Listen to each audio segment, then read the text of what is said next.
Hooda notification part 2 તરફ આગળ વધી રહેલું આંદોલન હવે આક્રમક મોડમાં જોવા મળી રહ્યું છે। હુડા સંકલન સમિતિએ 11 ગામના આગેવાનો સહિત સરપંચો સાથે બેઠક યોજી આવનાર દિવસોમાં ઉગ્ર વિરોધ નોંધાવવા માટેની તૈયારીઓ આરંભી છે। સમિતિ સાથે સરકારે યોજેલી બેઠકને લોલીપોપ સમજી આવનાર દિવસોમાં કડક લડત આપવા માટેની તૈયારીઓ દર્શાવી છે। જોઈએ આ અહેવાલમાં। હુડા નોટિફિકેશન જાહેર કર્યા બાદથી અત્યાર સુધી હિંમતનગર અર્બન ડેવલપમેન્ટ ઓથોરિટી નામના પ્રોજેક્ટ સામે 11 ગામના ખેડૂતો સહિત સ્થાનિક રહીશો ભારે વિરોધ નોંધાવી રહ્યા છે। રાજ્ય સરકાર દ્વારા જાહેર કરવામાં આવેલ વિકાસ પ્રોજેક્ટ સામે સ્થાનિક લોકો તેમજ ખેડૂતો ભારે વિરોધ નોંધાવી રહ્યા છે। ખેડૂતો સહિત સ્થાનિકોનું માનવું છે કે વિકાસના નામે ખેડૂતોને જમીન વિહોણા કરનારો વિકાસ ક્યારે પણ જોઈતો નથી। જો હુડા નોટિફિકેશન સામે કામકાજ શરૂ કરવામાં આવે તેની પહેલા હુડા રદ થાય તેની માંગ સાથે 90 દિવસથી વિરોધ યથાવત જોવા મળી રહ્યો છે। સાથોસાથ આવનાર 12 ડિસેમ્બરના રોજ હિંમતનગર સજ્જડ બંધનું એલાન આપવામાં આવ્યું છે।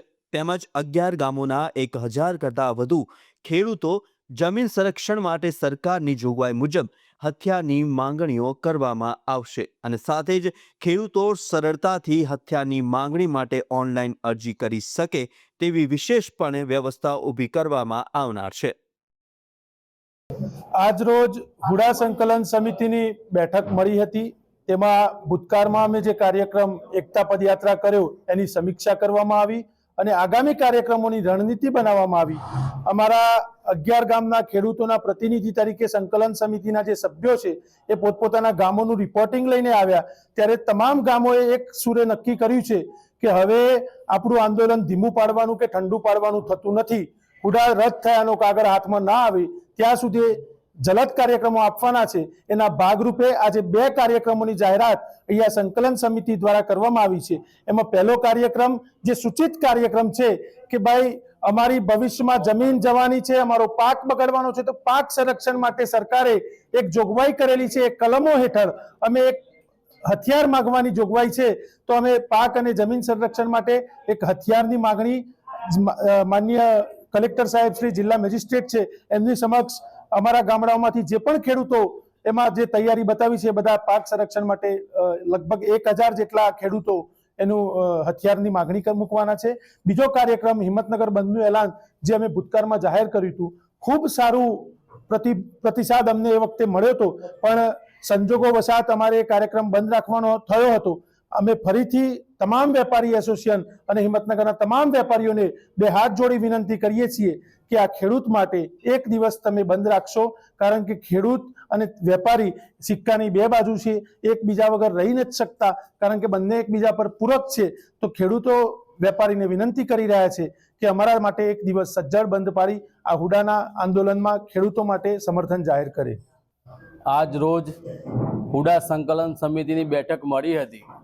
બેઠકમાં આજે એવો નિર્ણય લેવામાં આવ્યો છે આગામી દિવસોમાં તારીખ 12/12/2025ના દિવસે હિંમતનગર બંધનું એલાન આપવામાં આવે છે।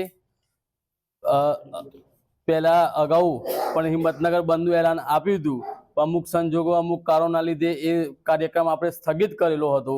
આ ફરીથી દરેક વેપારી મિત્રોને અમારી નમ્ર વિનંતી છે, 2 હાથ જોડીને એક હુડા સંકલન સમિતિથી હું અપીલ કરું છું કે 12 તારીખે તમામ હિંમતનગર બંધ રહે તેવી મારી આપ સર્વેને 2 હાથ જોડીને વિનંતી છે।